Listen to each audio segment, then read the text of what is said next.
Terkadang, sebuah bencana tidak hanya merenggut nyawa, tapi juga menghapus jejak manusia seutuhnya. Begitulah yang terjadi di Sumatera pada tahun 2025, ketika hujan yang turun tanpa henti mengubah permukaan bumi dan desa-desa yang sudah berdiri puluhan tahun lenyap dalam hitungan menit. Pada awal Desember, cuaca ekstrim menghantam Sumatera Barat, Sumatera Utara, dan sebagian Riau. Curah hujan mencapai level tertinggi dalam beberapa tahun terakhir. Tanah jenuh, sungai meluap, dan tebing gunung melemah.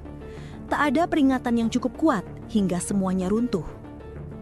Malam itu, warga masih beraktivitas seperti biasa. Beberapa sedang makan malam, sebagian sudah tidur.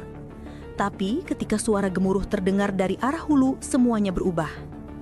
Air bercampur lumpur, batu besar, batang pohon, dan puing rumah meluncur dengan kecepatan yang tak bisa dibayangkan. Banjir bandang pertama menghantam tepat pukul 23.40 WIB, diikuti longsor besar hanya beberapa menit kemudian.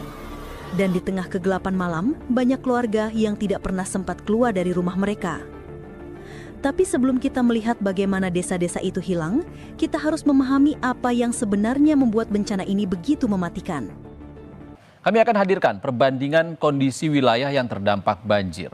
Pertama, kami akan ajak Anda menuju Kabupaten Agam, Sumatera Barat. Ini adalah wilayah Palembayan di Kabupaten Agam yang diambil dari citra Google Earth pada Februari 2025 lalu. Tampak permukiman bisa Anda lihat masih utuh, saudara, dengan kondisi geografis yang masih baik.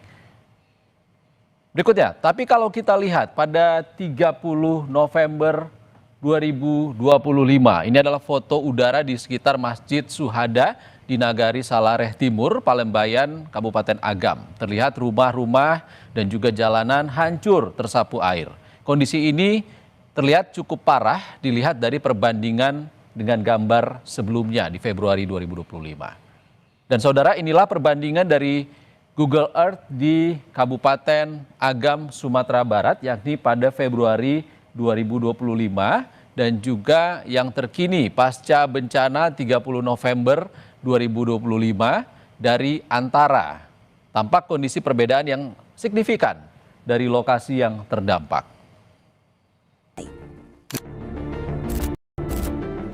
Sebelum bantuan besar masuk, wargalah yang menjadi penyelamat pertama. Dengan tangan kosong, mereka menggali lumpur, menembus hujan, memanggil nama anggota keluarga mereka yang hilang.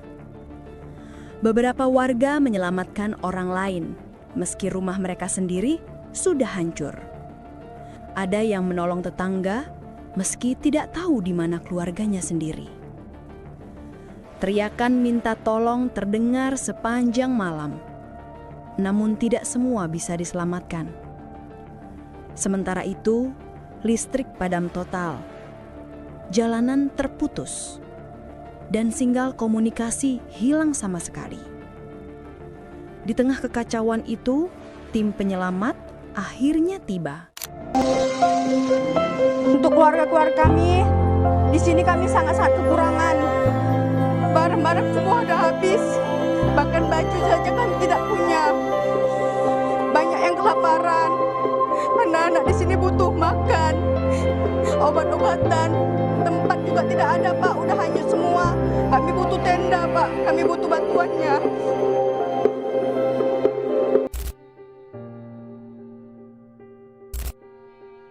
Di tengah semua luka yang belum sembuh, mari kita berdoa. Ya Tuhan, yang Maha Penyayang, terimalah dengan sebaik-baiknya penerimaan mereka yang berpulang dalam tragedi ini. Berikanlah kekuatan bagi keluarga yang ditinggalkan.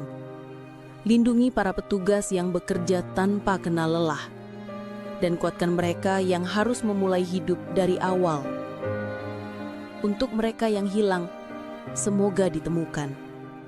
Untuk yang selamat, semoga diberi kekuatan. Untuk Sumatera, semoga pulih dan kembali berdiri. Amin.